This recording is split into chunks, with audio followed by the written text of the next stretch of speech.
It was supposed to be just one night, a stopover on the way to something better. The mother, 35, worn down by life but hopeful, pulled into the MCM Elegante Hotel in Beaumont, Texas, just after sunset. Her 9-year-old son was half asleep in the passenger seat, cradling his favorite toy robot. The front desk clerk barely looked up as he handed over the key to room 348. The room was simple: faded carpet, dim lighting, a low hum from the old air conditioner. The boy jumped onto the bed, kicked off his shoes, and turned on the TV. Cartoons filled the silence.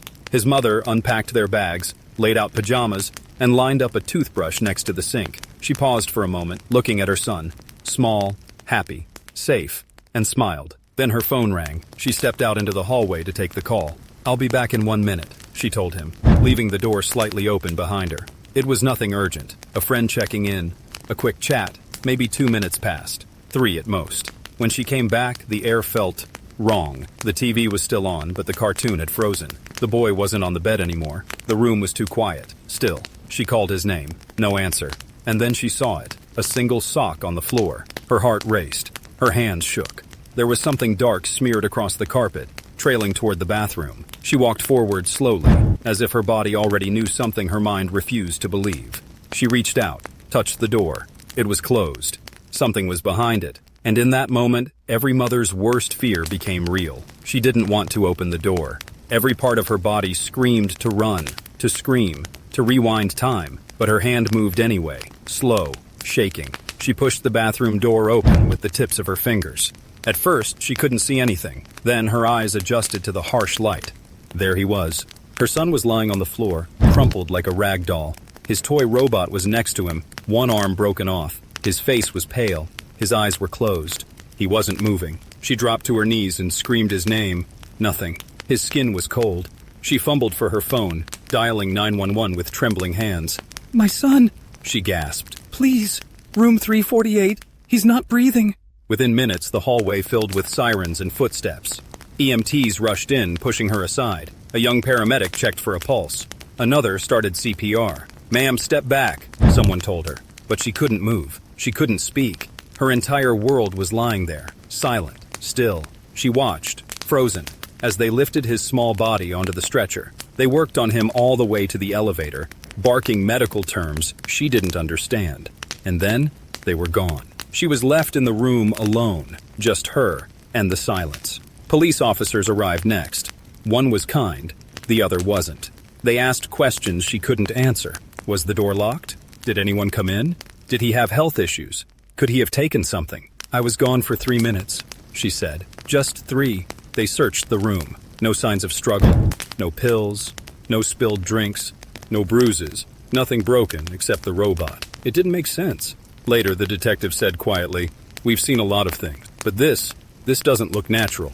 And then he said something she would never forget. There's a chance this wasn't an accident. Room 348 was no longer just a hotel room. It was now a crime scene. The mother sat in the hallway, wrapped in a hotel blanket, her eyes empty. Her hands wouldn't stop shaking. Every sound around her, voices, radios, footsteps, felt like they were coming from far away. Inside the room, detectives worked quietly. One took photos, another lifted fingerprints for door handles. A third officer stood near the bathroom, arms crossed, just staring. They didn't find what they expected. There were no drugs, no food, no spilled drinks. The boy had no signs of trauma, no bruises, no scratches, no blood. Nothing to explain what had happened. Just a motionless body, a broken toy, and a mother's scream. They checked the door, locked from the inside. No sign of forced entry. No one saw anyone come in or out. The medical examiner arrived next. He knelt beside the child, checking his limbs, his eyes, the way his body was positioned. Then he said something that made everyone stop. "This doesn't look like natural causes." The mother overheard it. She stood up, walked back into the room, and demanded answers. "What are you saying? That someone did this? He was alone for 3 minutes. No one was here." A detective looked at her gently but firmly. "We're not sure yet, but we don't think this was an accident." They asked her to recount every moment, from the time they entered the hotel to the moment she stepped out into the hall. She repeated it over and over. The details didn't change. The timeline was too tight. 3 minutes.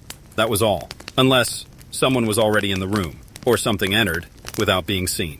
The detectives ordered a full scan of the room. Walls, vents, even the space behind the headboard. They needed to know. How could a child suddenly collapse, without a sound, without a mark, while alone? As the forensic team worked into the night, one of them noticed something strange. A hole, small, almost invisible, in the wall, right behind where the boy had been lying. The bullet hole was small, almost impossible to see, but there it was, a tiny dark circle in the faded wallpaper, hidden behind the bed. Detectives brought in experts to analyze it. The forensic team measured the angle, the size, the trajectory. The bullet had come from the next room, room 347. A neighbor's careless mistake had turned deadly. But how? The occupant of room 347 was a man in his 40s, nervous and quick to speak. When questioned, he admitted to having a gun, but said it never left his side, until that night.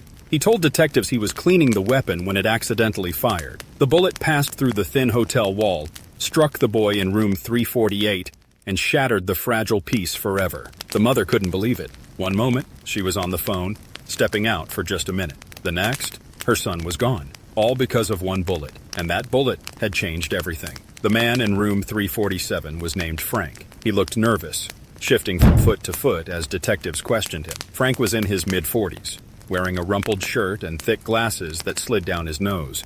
He said he was a traveling salesman, a loner passing through Beaumont for just one night. He admitted to owning a gun, but said he was careful. "I only use it for protection," he told the officers.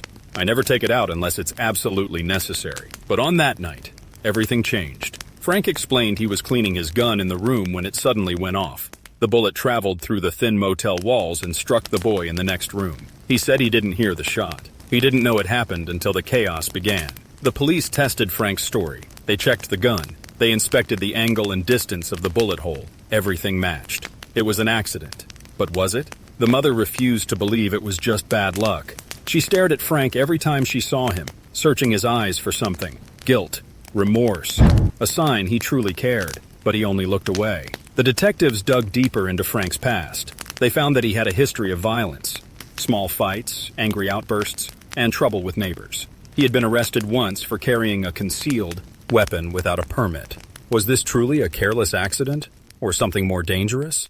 Meanwhile, the hotel's staff remembered something odd. A late-night visitor to room 347. A stranger who left hurriedly just before the shot. No one knew who he was.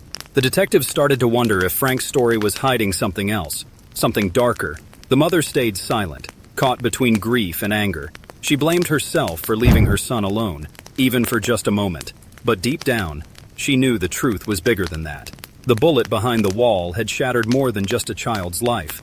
It had shattered their world. The hotel felt colder now, like it was holding its breath. The mother stayed in a small room nearby, wrapped in blankets, replaying every moment over and over in her head. How could she have left her son alone for just a few minutes? What if she had stayed inside? What if... Detectives weren't satisfied with Frank's story. Something didn't add up. They decided to dig deeper into the hotel's guest records and security footage. But the cameras? Most of them weren't working. The hotel staff said the system had been down for weeks. A broken security system meant one thing: no clear record of who had come and gone that night. That missing footage left the investigation in the dark. Detectives interviewed other guests and hotel employees. One housekeeper remembered hearing voices outside room 347 just minutes before the shot. She said she saw a man she didn't recognize. Tall, wearing a dark jacket, hurrying down the hall. Who was he? And what was he doing there? The detectives began to suspect the accident might not be so accidental after all. They learned that Frank had received threatening phone calls in the weeks before. Someone wanted him out of town. Was this stranger involved? Was the bullet meant for someone else? The mother was left with questions no one could answer. She clung to hope that justice would come, but the longer the case went on, the more she realized. And that sometimes, the truth is buried behind closed doors, and some secrets refuse to stay hidden. Detectives focused on the man the housekeeper saw, the stranger in the dark jacket. No one knew his name. No one had seen him before. They checked hotel records again and found no guest matching his description. It was as if he had never been there. The detectives searched for surveillance outside the hotel. A nearby store's camera caught a glimpse. A tall man moving quickly, disappearing into the night. They showed the footage to the mother. She gasped. The man looked familiar. She remembered something else. A warning call she had received days before arriving in Beaumont. A voice on the phone said, "Stay away from this town." Now she wondered, was that stranger connected to the call?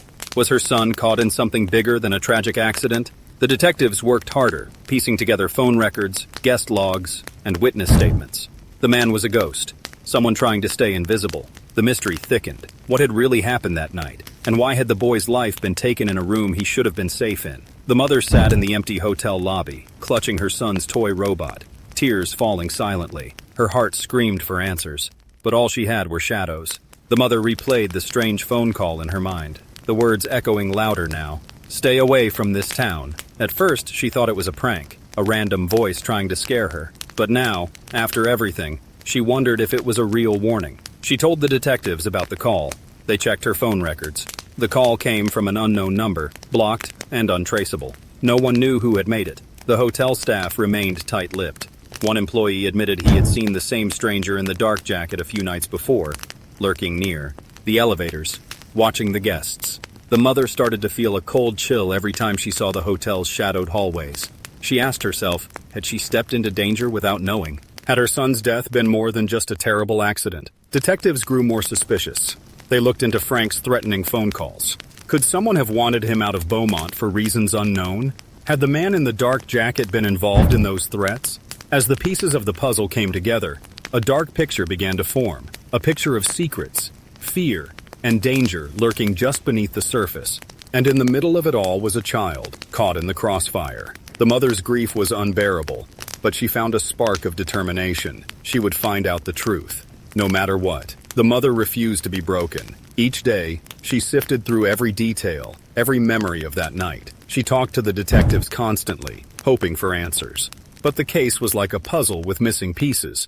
Phone records, guest logs, witness statements, they told parts of the story but left huge gaps. Who was the stranger in the dark jacket? Why had he come to the hotel? What connection did he have to Frank or the threatening calls? The detectives followed every lead. They discovered that Frank's threats came from someone with a grudge, a person angry over a business deal gone wrong. Could the stranger have been hired to scare Frank away? Had the gunshot been meant as a warning? The mother couldn't sleep. She clutched her son's broken toy robot each night. She imagined his laughter, his small hands holding hers. She wanted justice, not just for him, but for every mother who might lose her child to fate's cruel hand. Detectives uncovered that the man in the dark jacket was still in Beaumont after that night. No one knew what he wanted or who he was, but his presence haunted the hotel, the rooms, and the mother's memories. The walls of the hotel seemed to whisper secrets, and the truth, she hoped, was still waiting to be found. Days pass. But the silence was louder than ever. Then, a breakthrough. Detectives received an anonymous tip. The stranger in the dark jacket had a name, Marcus. He was tied to a local gang known for intimidation and violence. Marcus had been hired to scare Frank away from Beaumont, a warning linked to old debts and dangerous deals.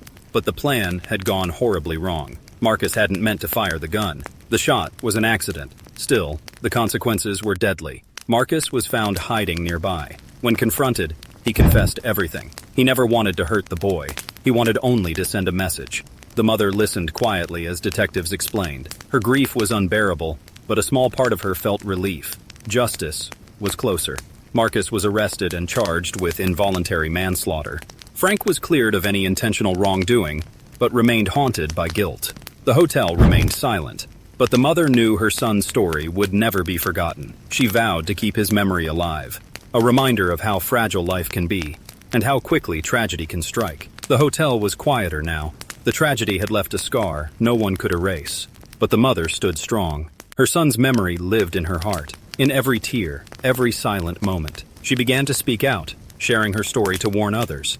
She wanted every parent to remember how quickly life can change.